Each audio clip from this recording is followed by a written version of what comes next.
I'm Dara Dietz, and today I'm here with Denise, and we are going to talk about how to use the herbal extracts. I get a lot of questions from people on how do I take these things, and what is the dosage, and how do I use this?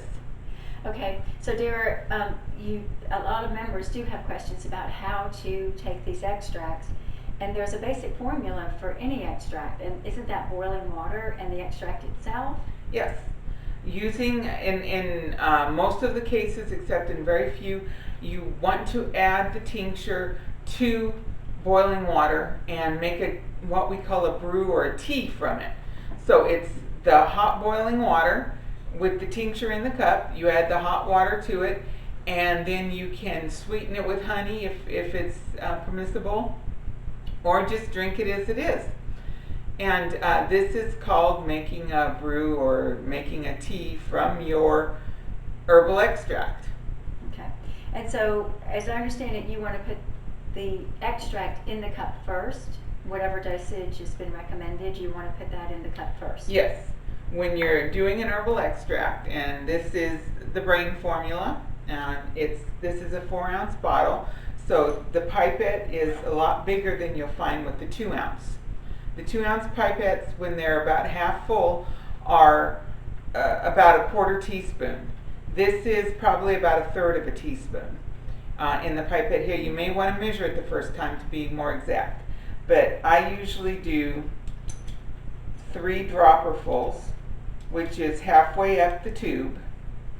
And what you're trying to accomplish is getting a teaspoon of the formula. I'm going for a teaspoon of the formula in it.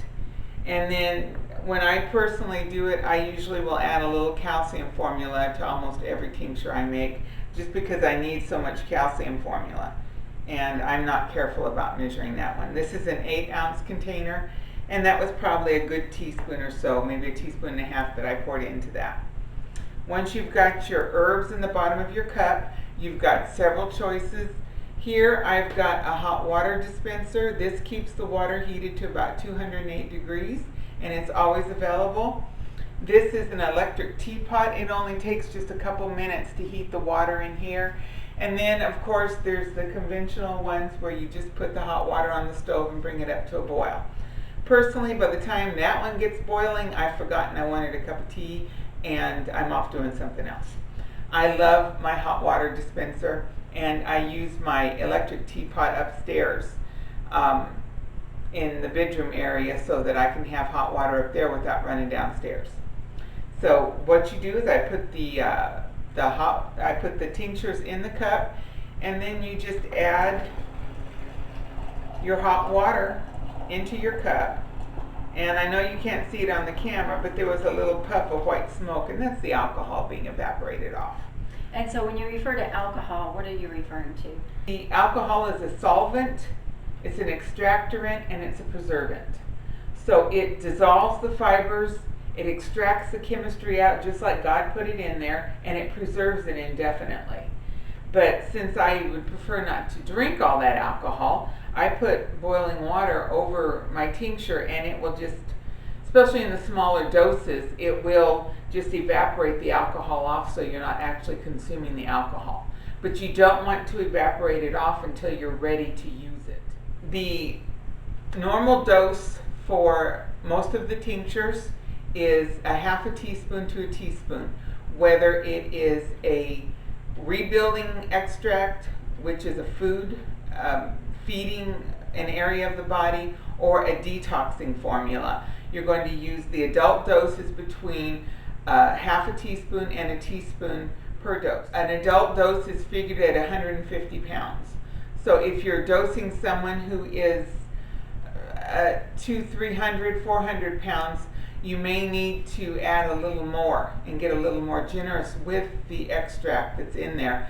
You don't want to get too crazy with the detoxing formulas, but in a larger body, more body mass there, you will need a little more of the formulas. For a more petite person, let's say someone who's around 100 pounds, you would shave the dose and maybe give them 2/3 of the adult dose. So when we are dealing with like the echinacea, where you're going to use 1 ounce a day, there are there are 6 teaspoons in an ounce. 2 tablespoons in an ounce, 6 teaspoons in the ounce. There's 3 teaspoons to each tablespoon. So we're dealing with 6 there. And taking off a third leaves you 4 teaspoons, which is another way of looking at that. It's 1 tablespoon and 1 teaspoon. Okay. Okay. So that would be for someone around 100 pounds.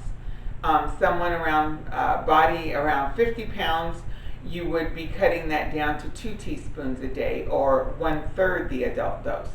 So you just take and put their weight over 150 pounds and give them that portion of the adult dose that they would be eligible for. Okay. And putting the boiling water on the extract does not denigrate the herbs that are in there. No, you're just going to be shocking the alcohol off, but the herbs are still going to be good.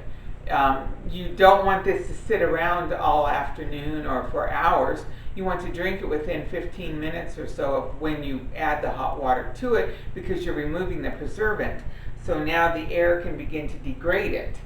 But no, it's not going to degrade the herbs. It's not like you're cooking them. You're just shocking the alcohol off. Okay.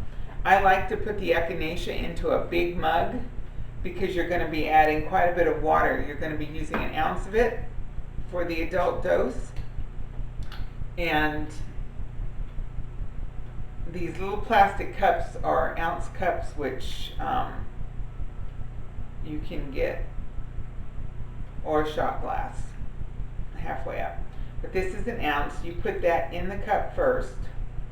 So the reason that the echinacea is not measured in is not a typical dose, and 1 full ounce is not a typical dose.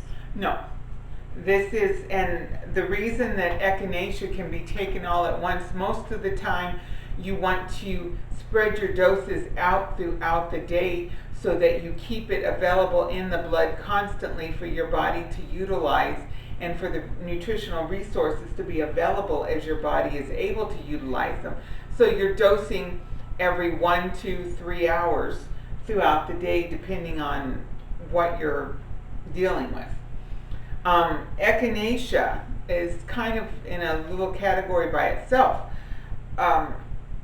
Echinacea sends a chemical command to your immune system to produce more immune system. Once that command has been sent, it does not need to be in your blood for the work to be done. The train is rolling, it is going forward. Your immune system has been fired up, your body has been told, make more immune system, and so the process is underway. So taking echinacea once a day or once every 12 hours in a really serious infection is acceptable. The best way to do it, because of course you just put an ounce of alcohol into your cup, you want to definitely get that off. So if you are in the habit of just dumping your tinctures into, a teaspoon is not that big of a deal, into cold liquids or whatever, and just using that as the catalyst to get it down, that's fine. But with echinacea, when you're doing an ounce of it at a time, you really want to burn it off.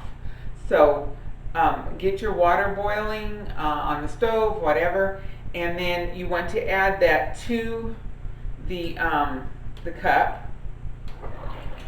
And I usually take my cup into it, so I get it all out. And then once you've got your water in there, I don't know, can you see that puff of white smoke? I can, and I can smell it. Yeah, it is being evaporated. I usually just let it sit until it becomes drinkable, 5-10 minutes, and then you can just drink that down, and you should not be buzzed or anything from it. So, and what I heard you say earlier was that you could flavor it. It doesn't have to be just the boiling water and the tincture. True. You could put... I like to put my little ginger tea packets into it. An herbal tea package. Yeah. You can add your favorite tea. I would not do black tea or anything like that, but if there's a tea celestial seasoning or one of the teas that you like, You can put it in to flavor it. It's not a problem doing that. And you could also put a creamer in there of some sort, maybe, and a Yes, little sweet I cream like if to you add unsweetened almond milk or unsweetened almond cream to my teas on a fairly regular basis. And that just adds a little body to it and gives it a little interest. I think Mary Poppins said a spoonful of sugar helps the medicine go down. Not that Well, we advocate sugar, but no, honey. something that would be Honey. palatable. Okay. Yes, you can add honey to any of the teas that you want to. Those with diabetic issues and things like that, that is not an option. But for anyone else, you can sweeten your teas. You can do whatever you want. It's not going to hurt the value of the herb in the cup. That's in there. It's all good. It's just a matter of you getting it down. Okay, so that seems fairly straightforward. So, Dara, as I understand it, there's a grouping of herbal supplements that actually nourish the body. You're taking them to help your body heal. For example, you might want to take calcium to increase bone strength or to protect bones. Then there's another category of herbs that are actually trying to rid your body of something that you don't want. Yeah, the detoxing herbs. Okay, so so there are the two categories. Do both categories carry the same type of dosing? The dosing is similar between the two. The herbs, the nurturing, the feeding herbs, like your bone, flesh, and cartilage to rebuild the bones and all that. These, you want to continue to ingest them throughout the day so that they are available to do their job. Doses is usually a teaspoon per dose is the adult dose of those. And you can just use them fairly freely throughout the day. The detoxing formulas are a different ball of wax. Those need to be supported.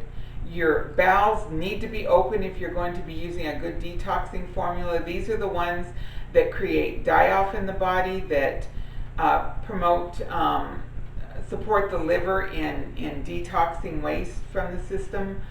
A good detox formula, any of those, your bowels have to be open and moving well, and you want to be supporting the body with echinacea. You need to have the immune cells to attach to the waste that is being, the die-off that is being created, so that you do not reabsorb it. If you do not have the immune system to attach to the waste, it will be reabsorbed, and that's when you get symptomatic and feel like you've been run over by a freight train. The waste has to be processed out through the liver, the kidneys, and all that. And if you don't have enough immune cells to attach each piece of waste to get rid of it, it will be reabsorbed. And all that work that you've done will be for nothing. So when you're going to use a detoxing formula or do a detoxing program, you need to make sure that you're taking echinacea or an immune builder of some sort to support the work that you're doing. And when you are using large amounts of echinacea, copious amounts of echinacea, such as an ounce a day, my suggestion is that you take between 16 to 32 ounces each day of carrot juice. This is going to provide the raw material for your body to build that immune system from. So it's very simple, not complicated. This is not rocket science. You use your echinacea to build your immune system. You drink the carrot juice so that you have the nutrients at cellular level for your body to do the work you're asking it to do. And you would be doing this anytime that you were doing a detoxing program or healing an issue where you're going to be creating die-off and your body's going to be needing to move waste. You need the immune system to be able to attach to the waste so that it can be neutralized and removed from the body. Can you take the tinctures just by adding a little water, a little cold water?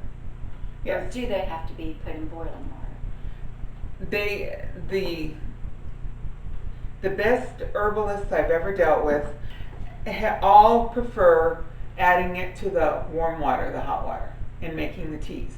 That this is the most absorbable, this is the best way to get them what down. if I just didn't have access to boiling water? Could I add that much cold water to the cup?